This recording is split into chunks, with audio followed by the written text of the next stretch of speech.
Hey guys, welcome to Peter Den's educational videos. Today I'm going to be talking about a few little things, in regards to old school methods and ideologies that are still being done today.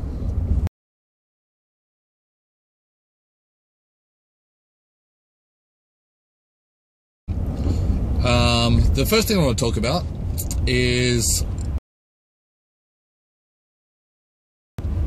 protein shake timing. A lot of people have your protein shake straight after your workout. Now, by the time the protein gets broken down into amino acids, gets broken out peptides, absorbed by your body, it's too late. We used to have protein shakes straight after a workout in the 80s and 90s, even earlier on in this decade, simply because we thought that the process of digestion into absorption was actually faster than what it really was. But it's not. Protein absorbs at around about 10 grams an hour. So it's actually quite slow, even for a whey protein isolate. So the best idea is to have your whey protein shake straight before your workout or in half an hour before your workout. So by the time it gets broken down and absorbed, its timing of absorption to your body's need of those amino acids, the timing is close to being really flawless. What tends to happen is that by the time it gets absorbed and broken down, your workout is now over and those amino acids are now being fed into your bloodstream when your body needs it the most. So having your protein shake before your workout is now being found to be more important than having your protein shake after your workout. Another way of proving this is by having a look at the nutrient intake of a lot of the top new pre-training supplements. They actually have your BCAAs in there. So they've got your amino acids in there already. So this is because they know that that's when your body needs it the most, pre-workout, not post-workout. Another way of thinking about it is quite simple.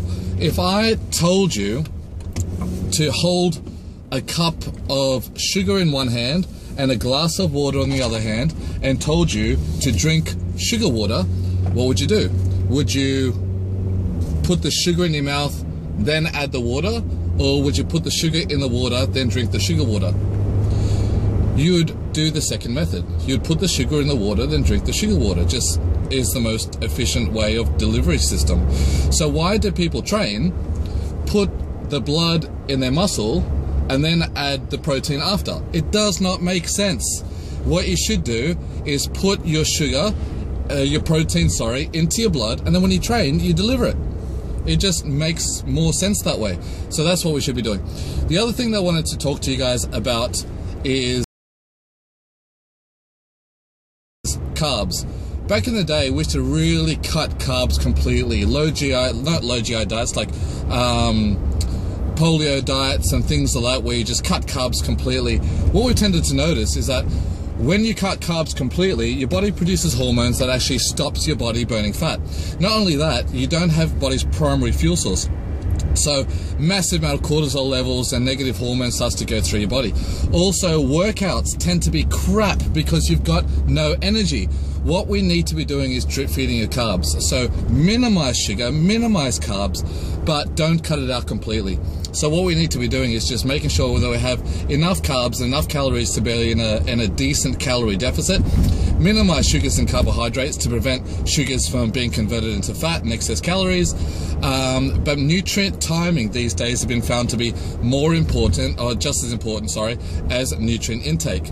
So what we want to be doing is increasing the carbs a little bit more around our workout and cutting out carbs more so from the rest of the day when our body doesn't require it. So right now I'm dieting. I'm dieting with about 150, 200 grams of carbs a day. Personally, it just works for me. But I have about 150 grams of those carbs around my workout. 50 grams pre-training, 50 grams in the middle of my workout with a supplement, 50 grams in my first meal straight after my workout, and I minimize my carbs for the rest of the day. So what I tend to do is have 50 grams of carbs in the morning and then no grams of carbs for my last meal at night. So that tends to be my 200 grams of carbs for the day, but I give it to my body when I need it, and I keep it away from my body when I don't need it. Weight training versus cardio. A lot of people used to do a lot of cardio for fat loss. Please don't do that anymore. Keep your cardio going, but minimize it. What we need to be doing is just focusing on our diet first, weight training second, and just to burn some excess calories, do a little bit of cardio each day. So that's the order of importance. So just make sure that you focus on your weight, on your diet and your weight training. And this is people's biggest problem. They think in order to lose weight, the first thing they need to do is start exercising, and the first thing they need to do is start doing cardio. One of my clients the other day says, I do cardio every day. I'll walk for an hour. I'm sorry to say this, but I personally believe walking is not cardio. Walking is life.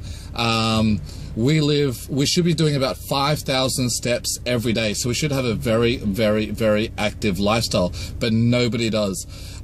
In this day and age, with computers and technology and stuff like that, we are just stuck behind a desk. We don't move. Our jobs are not physical.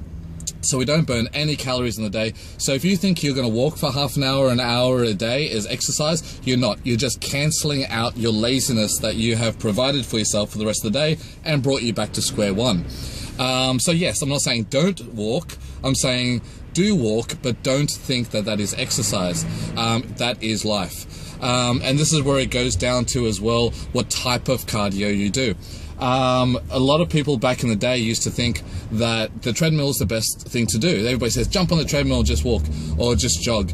Don't. Firstly, the treadmill is horrible for the human body. It works all the wrong muscles. It puts your body in a bad position. It trains your neurological system how to not walk, because the treadmill is actually doing it for you. And you just use all the wrong muscles. So if you are going to walk, make sure that you walk outdoors and do not be on the treadmill.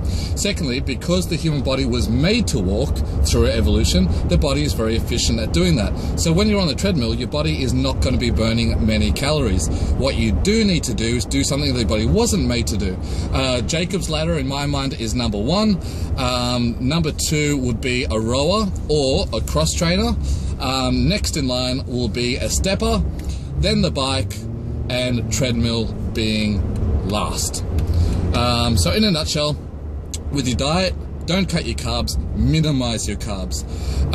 When it comes down to the order of things, focus on your weight training, not your cardio, and most importantly, focus on your diet being number one, then your weight training, and then your cardio. When it comes to having your protein shake, make sure you have your protein shake before your workout, not after your workout. I'm not saying after your workout doesn't work. I'm just saying having your protein shake before your workout is more important.